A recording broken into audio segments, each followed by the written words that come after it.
The Dhampir is back for D&D 5e, and I don't think this will surprise anybody, but they slipped it into Astarion's Book of Hungers, which is the new digital-only supplement that ties into Heroes of Faerun. The stats are almost identical to the 2014 version that we got in Van Richten's guide. The one change is to their bite attack, like the vampire bite thing. In the 2014 rules, it was a simple weapon that you were proficient with, so you could do things with it that worked with weapons. For example, you could cast magic weapon on it, you could use it for sneak attack potentially, things like that. And that led to some really fun abuse cases where you could find ways to add additional piercing damage to the bite, and then use it to empower yourself to either heal for a whole bunch or get like a stupidly large bonus to some upcoming skill check or attack. In the updated version, the bite is just an unarmed strike. It deals 1d4 damage plus your constitution modifier. Like any other unarmed strike, it's going to use your strength to attack instead of constitution as it did previously.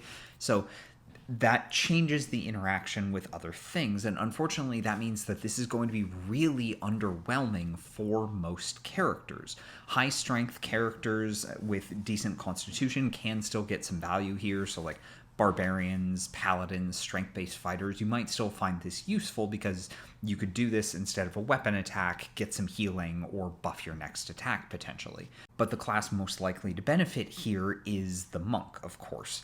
It's not super clear if the monk's martial arts die can replace the damage when you want to do the like special bite and empower things. You might have to talk to your DM about that one until we get errata for it. But a lot of the things that monks do improve their unarmed strike, which gives you more opportunities to benefit here. If you throw in Piercer and if you fish for critical hits with this, you can get the damage up pretty high, and you can still get yourself a whole bunch of healing and a pretty sizable bonus to your next attack or check.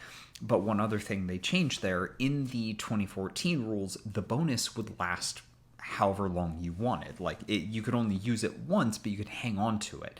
And then the next attack or check you made would get the bonus. In the updated version, it only lasts for 1 minute. So you could do something to queue it up before you go into combat, or you could use it during combat, but you're not going to like go chew on a rat, wait an hour, and then the first attack you make gets a huge bonus. You've got to be a little more strategic than that.